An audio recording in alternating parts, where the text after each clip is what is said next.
Hello everyone, Saraswati Shikshan Southern Convent Senior Secondary School, Rico, Shri Ganganagar.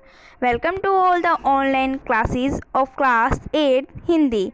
We have online admission start from season 2020-21. So let's start chapter 7 of class 8. बच्चों कक्षा 8 से पाठ 7 जिसका नाम है क्या निराश हुआ जाए। ये एक निबंध है जिसके लेखक हैं हजारी प्रसाद द्विवेदी जी, जिनका जन्म हुआ 19 अगस्त 1907 को और मृत्यु हुई 19 मई 1979 को। इनका जन्म स्थान रहा दुबे का छपरा, ग्राम बलिया, भारत।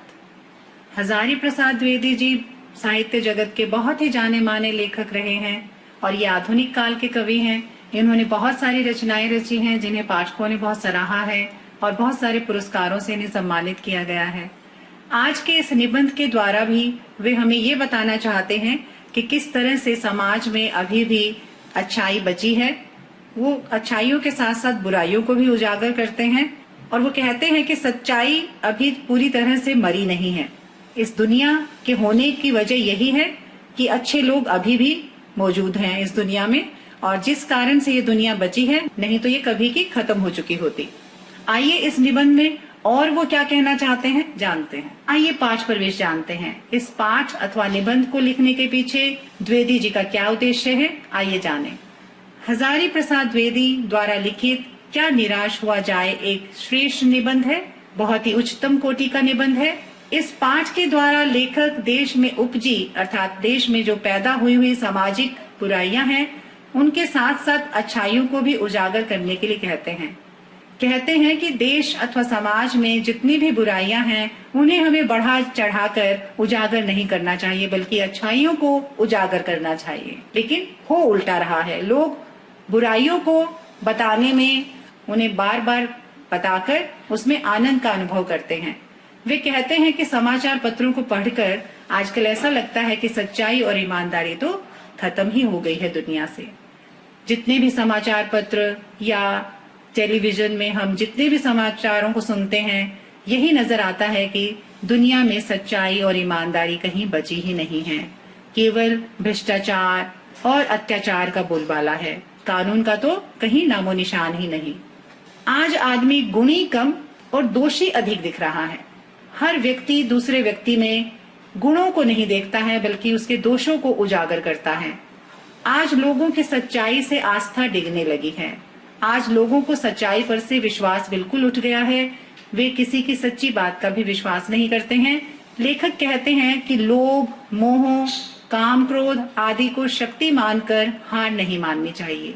माना कि दुनिया में लोभ, लालच, मोह, माया और काम, क्रोध की भावना बहुत ही ज्यादा बढ़ गई है, लेकिन इसको हमने अपनी हार की वजह नहीं बनाना है, हार नहीं माननी है, बल्कि उसका डटकर सामना करना चाहिए और अच्छाई को कायम करने का प्रयास करना चाहिए।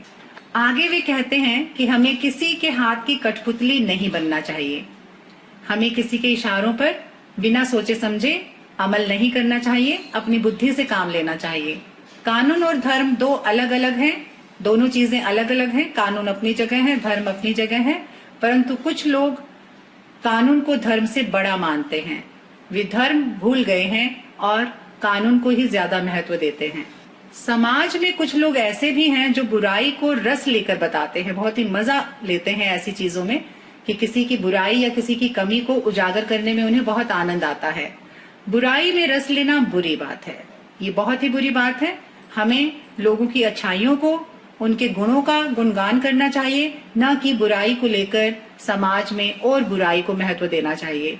लेखक के अनुसार सच्चाई आज भी दुनिया में है। वे विश्वास करते हैं कि ये दुनिया सच्चाई और ईमानदारी की वजह से ही टिकी हुई है और इसलिए वे इसमें विश्वास रखते हैं, और इसका उदाहरण उन्होंने पाठ में भी दिया है।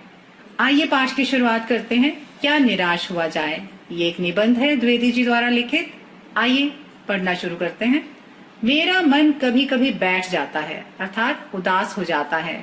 कुछ ऐसा पढ़कर लेखक का मन उदास हो जाता है कि जब भी वे समाचार पत्रों को पढ़ते हैं, समाचार पत्रों में ठगी अर्थात चालबाजी, किसी के साथ धोखा करना, डकैती, चोरी, तस्करी का अर्थ है चोरी से सीमा पार माल ले जाने की क्रिया जो कि चोरी छिपे होती है उसे तस्करी कहते हैं। इस तरह के कर्म बहुत ही अधिक बढ़ गए हैं, चारों तरफ देखे जाते हैं, सुने जाते हैं। और भ्रष्टाचार, भ्रष्टाचार का अर्थ है अनैतिक आचरण, बुरा आचरण, समाज में चारों ओर फैल रहा है। इस तरह के समाचार भरे रहते हैं। समाचार पत्र खोलकर देखिए तो आप इन सभी का ही जिक्र अखबार में, समाचार पत्रों में पाएंगे। ऐसा लगता है कि चारों ओर बुराई ही बुराई है, अच्छाई का कोई नामो निशान नहीं। आरोप प्रत्यारोप का अर्थ है एक दूसरे को गलत ठहराना। एक व्यक्ति दूसरे पर आरोप ही लगाता नजर आता है। इस तरह का कुछ ऐसा वातावरण बन गया है कि लगता है देश में कोई ईमानदार आदमी ही नहीं रह गया है, सिर्फ बुराई ही बची है। हर व्यक्ति कानून को अपने हाथ में लेकर बेईमानी और भ्रष्टाचार कर रहा है। हजारी प्रसाद द्विवेदी जी जब भी समाचार पत्र पढ़ते हैं या चारों ओर अपने हो रही गतिविधियों को देखते हैं तो यही पाते हैं कि चारों तरफ चोरी, डकैती, भ्रष्टाचार, एक दूसरे पर आरोप लगाना ही हो रहा है। हर व्यक्ति दूसरे व्यक्ति को संदेह की दृष्टि से देखता है, उसका विश्वास खत्म हो गया है। ऐसा लगता है दुनिया में से अच्छाई और ईमानदारी समाप्त हो गई है। हर व्यक्ति संदेह की दृष्टि से देखा जा रहा है। संदेह का अर्थ है शक, दृष्टि का अर्थ है नजर। हर व्यक्ति दूसरे व्यक्ति को शक की दृष्टि से देखता है क्योंकि उसे उस पर विश्वास ही नहीं रह गया है। जो जितने ही ऊंचे पद पर है उनमें उतने ही अधिक दोष दिखाए जाते हैं। दोष अर्थात बुराई। जो जितने ऊंचे पद पर है उस पर हम विश्वास नहीं कर सकते क्योंकि उसने कर्म ही ऐसे किए हैं कि लोग उस पर विश्वास ही नहीं करते हैं, हमेशा दोष ही दिखाई देते हैं उनके। एक बहुत बड़े आदमी ने मुझसे एक बार कहा था, जब उनकी किसी से मुलाकात हुई थी, उन्होंने अपने विचार प्रस्तुत किए थे कि इस समय सुखी वही है जो कुछ नहीं करता, अर्थात किसी भी बात पर अपना पक्ष नहीं रखता या किसी से कुछ व्यवहार नहीं रखता। वही व्यक्ति इस समाज में, इस दुनिया में सुखी है।